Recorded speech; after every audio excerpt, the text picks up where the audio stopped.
आज मैं आपके साथ कुछ ऐसे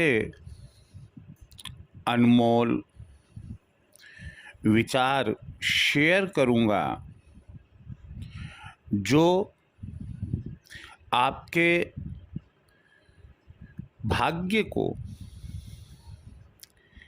एकदम परिवर्तित कर सकते हैं। आपके परिवार में बहुत बहुत सुखद परिस्थितियां ला सकते हैं। ये जो विचार है सृष्टि के बनने से आज तक और आज तक से अनंत समय तक कभी पुराने नहीं होंगे। आप लोगों से मेरा यही कहना है, जो मुझे सुन रहे हैं, जिनका तनिक भी विश्वास है कि जो सुन रहे हैं उसमें सत्यता झलक रही है, तो प्लीज आप पूरा एपिसोड सुने।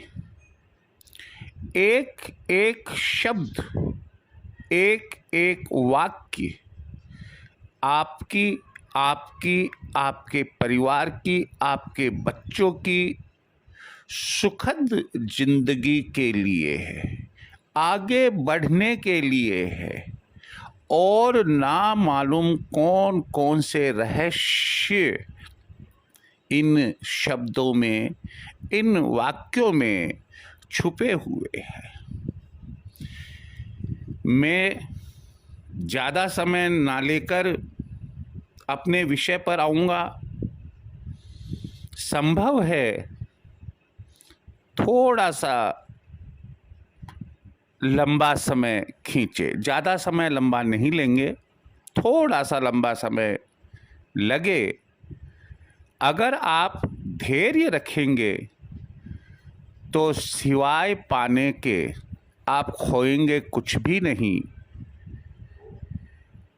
सबसे पहला जो विचार है वो है कि अच्छे लोग वही बात बोलते हैं। वापस सुनिएगा, अच्छे लोग वही बात बोलते हैं जो उनके मन में होती है।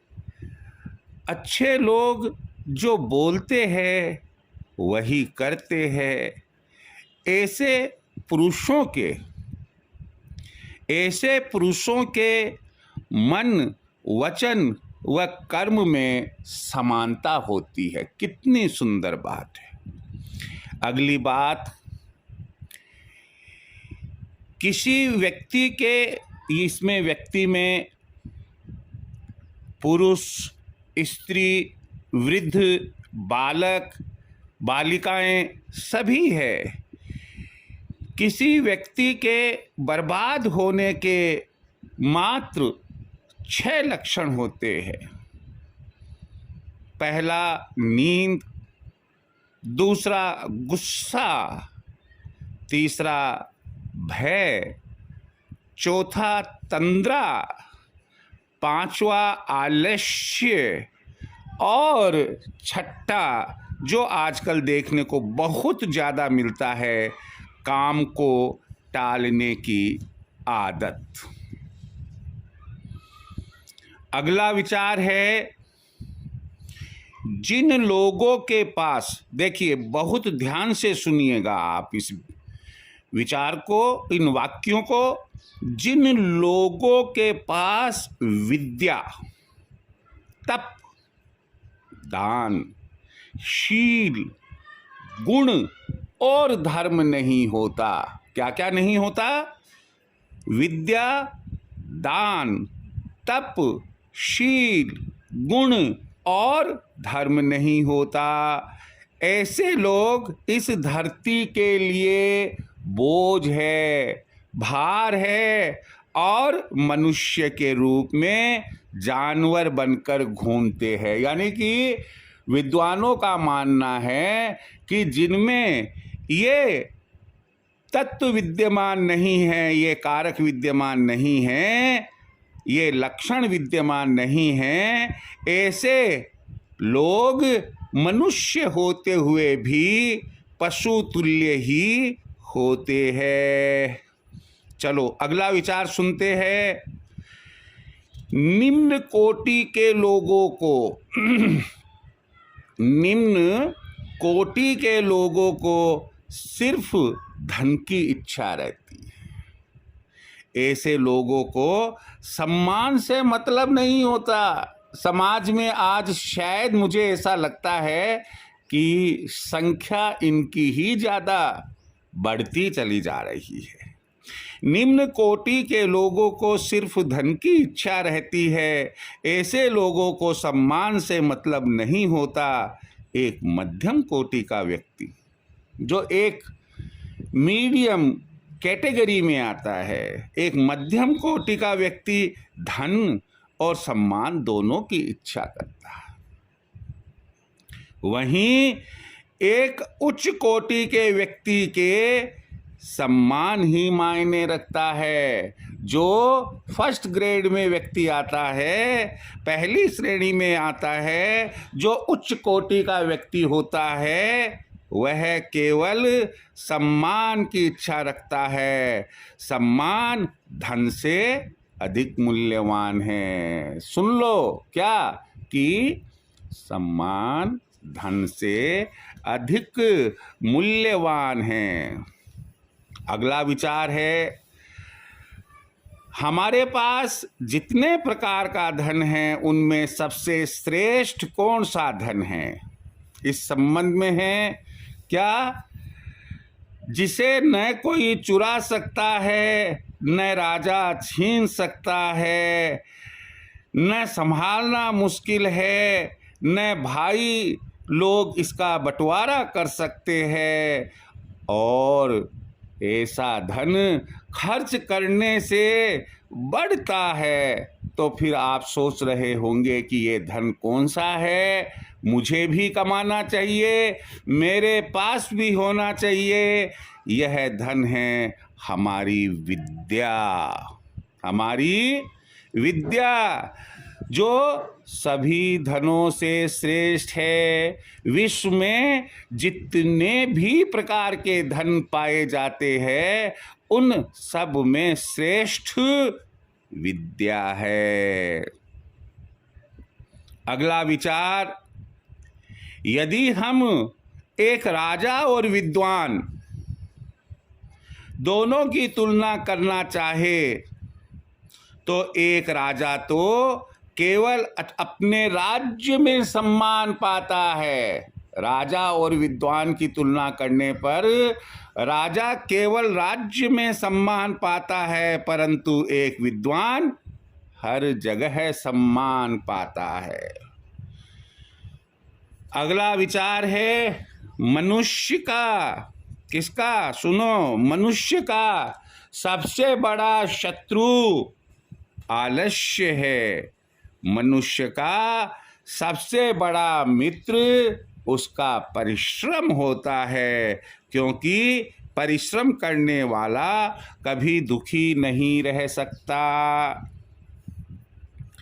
अगला विचार सुनिए, जिस तरह बिना एक पहिए के, यानी कि जिस तरह एक पहिए के रथ नहीं चल सकता, ठीक उसी तरह पुरुषार्थ किए बिना किसी का भाग्य सिद्ध नहीं हो सकता। आपको पुरुषार्थ करना ही पड़ेगा। अगला जो विचार है वह है कि विद्या की यात्रा, सुनो ध्यान से सुनिए, विद्या की यात्रा, पत्नी का घर, रोगी का औषधि व मृतक का धर्म सबसे बड़ा मित्र होता है। देखिए कौन कौन किसका मित्र होता है? विद्या की यात्रा, पत्नी का घर, रोगी का औषधि व मृतक का धर्म सबसे बड़ा मित्र होता है।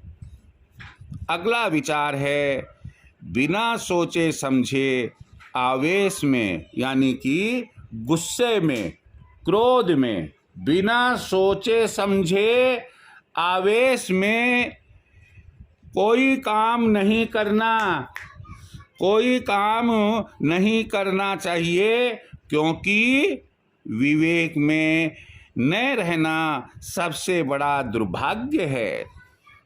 वही जो व्यक्ति सोच समझकर कार्य करता है, यानी कि विवेक पूर्ण तरीके से काम करता है, तो माँ लक्ष्मी उसी का चुनाव खुद करती है। अगला विचार सुनिए। दुनिया में कोई भी काम सिर्फ सोचने से पूरा नहीं होता।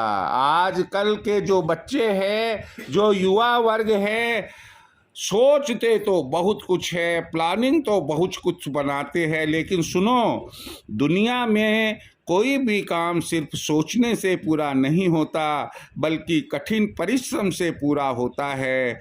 कभी भी सोते हुए शेर के मुंह में हिरण खुद नहीं आता। देखिए कितनी अच्छी उपमा मिलती है हमें कि अगर शेर सोया हुआ है और वो सोचे कि हिरण मेरे मुंह में आ जाए ना, उसको भी परिश्रम करना ही पड़ेगा। बात अगली है विद्या। विद्या क्यों ग्रहण करनी चाहिए? विद्या हमें विनम्रता प्रदान करती है। विनम्रता से योग्यता आती है। कौन आती है? विनम्रता से योग्यता आती है। योग्यता से हमें धन प्राप्त होता है और इस धन से हम धर्म के कार्य करते हैं और सुखी रहते हैं। तो सुखी रहने के लिए कौन से कार्य करने हैं? होटल में, मॉल्स में, रेस्टोरेंट में या कैसीनो में नहीं जाना, बल्कि सुखी रहने के लिए धर्म के कार्य करने होते हैं। जैसे शेखावाटी, राजस्थान में शेखावाटी इलाका है, आप वहाँ जाइए, वहाँ सुनिए अमुक सेठ जी की ये धर्मशाला है, अमुक सेठ जी का यह कुआं है, अमुक सेठ जी ने ये प्याऊ बनवाई है, अमुक सेठ जी ने ये अस्पताल बनवाए हैं, अमुक सेठ जी ने ये स्कूल कॉलेज बनवाए हैं। तो वो किसके लिए बनवाए उन्होंने? आज सैकड़ों साल पुराने समय से वो लोग ये कार्य करते चले आ रहे हैं। वो आम आदमी के लिए बनवाए गए थे, आम जनता के लिए बनवाए गए थे, धर्म के कार्य करते हुए बनवाए गए थे। और उसी का नतीजा है कि उनकी कई कई पीढ़ियां लगातार सुख पा रही है। अगला विचार मैं शेयर कर रहा हूं। जो माता पिता अपने बच्चों को पढ़ाते नहीं है, माफ करना, अब ये बात आ गई है पेरेंट्स पर, और वो भी आधुनिक, क्योंकि पहले तो माँ और बापू होते थे, आजकल तो मॉम और डैड हो गए। हालांकि उनको ये मालूम ही नहीं है कि मॉम का मतलब क्या होता है, मम्मी का मतलब क्या होता है और डैड का मतलब क्या होता है, लेकिन मॉम डैड हो गए। और हाय तौबा क्या होती है, लेकिन हाय मॉम, हाय डैड। तो उन पेरेंट्स के लिए है जो माता पिता अपने बच्चों को पढ़ाते नहीं है। पढ़ाने का मतलब ये नहीं है कि आपने स्कूल में दाखिला दिला दिया, फीस जमा करा दी और आपने सोच लिया कि मेरा कर्तव्य, मेरा धर्म पूरा हो गया। नहीं, उनके साथ बैठिए और आप उनको, जैसे स्कूल में टीचर पढ़ाता है, उसी तरह से आप उनके कार्य को देखिए, उनमें एक अनुशासन पैदा करें। अगर पढ़ने की कला में कोई कमी है, पढ़ाई की कला बताए, याद करने की, लिखने की, बैठने उठने की, बोलने की, सभी चीज़ें सिखाएं। तो देखिए, जो माता पिता अपने बच्चों को पढ़ाते नहीं, ऐसे माँ बाप बच्चों के शत्रु के समान हैं। किसके समान है? सुन लो वापस, बच्चों के शत्रु के समान हैं। विद्वानों की सभा में अनपढ़ व्यक्ति अगर विद्वानों की कोई सभा लगी हुई हो तो वहाँ अनपढ़ व्यक्ति कभी सम्मान नहीं पा सकता। वह वहाँ हंसों के बीच एक बगुले की तरह होता है। तो क्या आप चाहते हैं कि आपका बच्चा ऐसा बने? नहीं तो आपका कर्तव्य आप पूरा कीजिए। अंतिम विचार में शेयर कर रहा हूँ, सुख चाहने वाले को विद्या नहीं मिल सकती। और ये बड़ा सुंदर विचार है और आप खूब अच्छे से सुनिए। क्या कि सुख चाहने वाले को, आप सुख चाहते हैं मैं टीवी भी देख लूँ, मैं गेम भी खेल लूँ, मैं पतंग भी उड़ा लूँ, मैं कंचे भी खेल लूँ, सुख चाहने वाले को विद्या नहीं मिल सकती।